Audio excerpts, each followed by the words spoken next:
Hello, everybody. Welcome to another daily dose of your gaming news and all that good stuff. Not much today. I just saw here some rumors regarding the 4790 Ti. Um, they talk about here some clock speeds and everything, but still, it's a mess. The the GPU board, it's the same one, the 104. A lot less good cores, base clocks are lower, so even the memory here seems kind of the same here. The bandwidth and everything, lower TGP, so less power to be delivered, and the rumored 4060 Ti, it's in even the 106, no, so it's a lower spec board per se by default. Cut down one. I'm not sure how it's going to be here regarding the 70 class here. The 70i, it's not very well compared to the 79 XT from the AMD, and I think in long terms the 12 gigabytes here, even though it's faster memory, I don't know how it's going to hold up in 2 years, mainly because all the games that you seeing coming through, the new ones, they are ditching out the last gen consoles, so the PS4s and the equivalent of the Xbox. And I think mainly when it's coming regarding textures and everything, the memory will start to be shorter, at least in the 4K situation. And the prices here, it's I think they will come down a little bit here and there. Not the sales are not very good, but I think this one, the same thing when happened with the 3070 Ti and the 6800.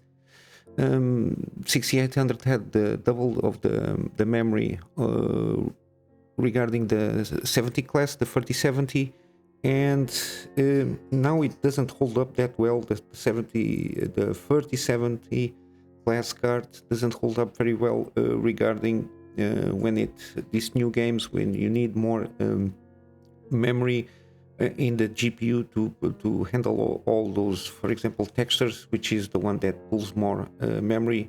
And when the memory on the GPU starts to falter, it starts to share the RAM memory, which is start to throttle a little bit in terms of performance, and then it's when you see some dips on the performance in the game overall.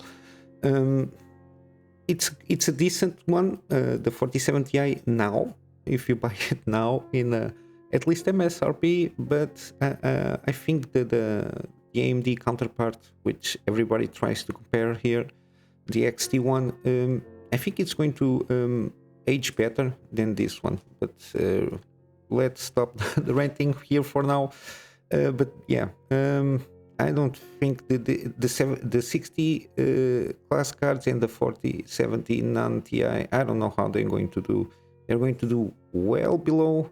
It's a huge difference, at least, I don't know, 15% out of the top of my head, less good cores, and that will influence all the rest. Even he can have more, but he could have more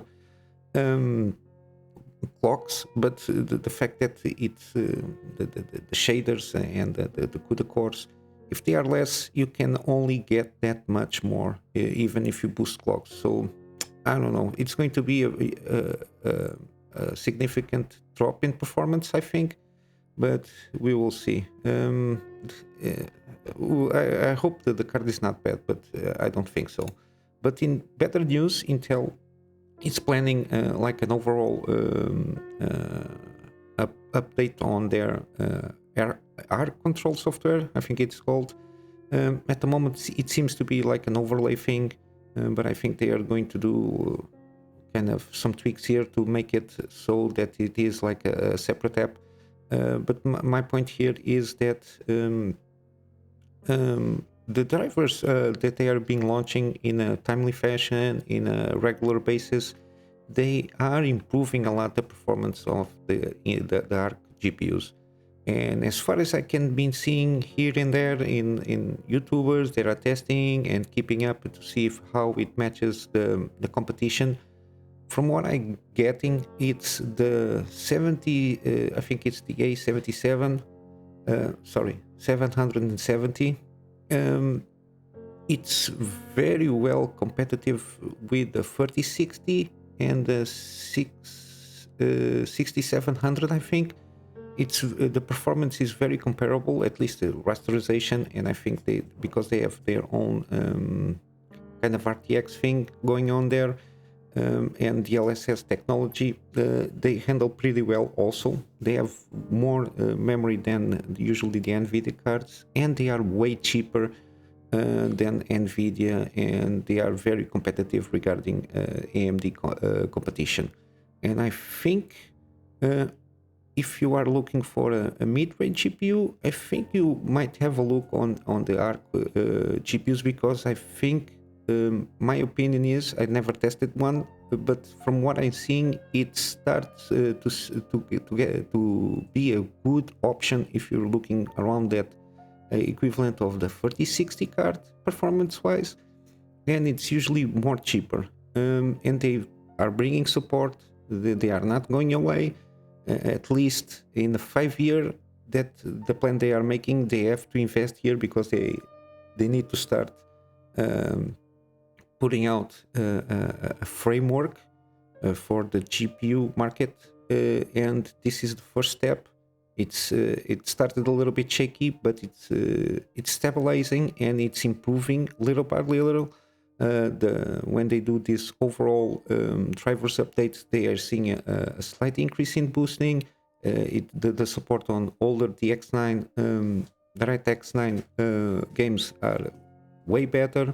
So it's something that you might have a look if you are looking for like a 3060 equivalent on terms of performance. Regarding gaming, but the E3, supposedly there's a report that Xbox, Nintendo, and Sony will not appear this one. Mainly because of the pandemic stuff, they're starting to do more like the developer directs and their own live stream events online, which is understandable, because they can basically control better the information, so there is less people involved, so less possible leaks coming out. And I think this is going to be a more current thing.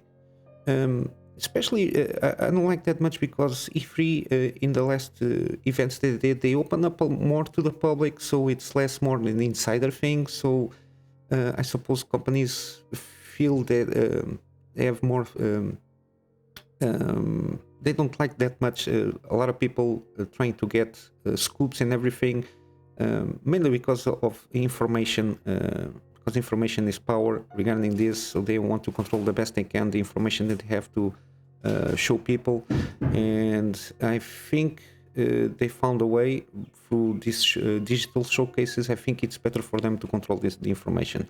If I like some rumors here and there to see how things are going, everybody likes it. It brings movement to the channel when you put out some rumors here and there. But I understand how they're going about it.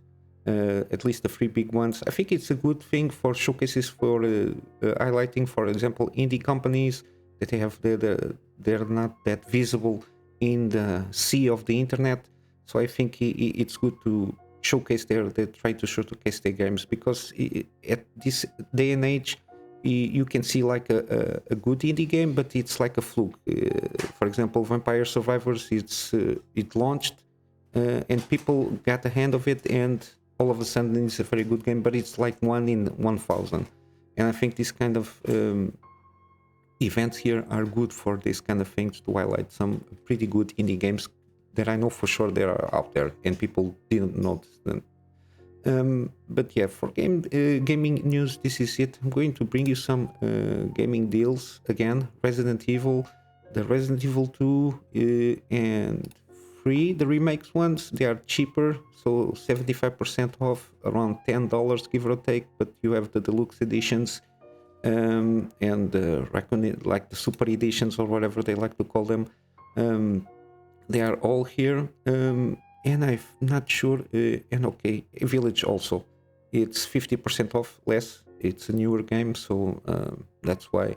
But $40 with a gold edition has all the expansions and everything, and they are very decent games from what I saw from reviews. They are very positive, at least on the Steam review page here, and I think it's worth it. It's on sale. Any game that is on sale and it's pretty decent enough, at least half a price, is always a good bargain for us consumers. And for today, this is it. I will try to keep up with all the gaming news that supposedly will come out now next month, like in the February launch.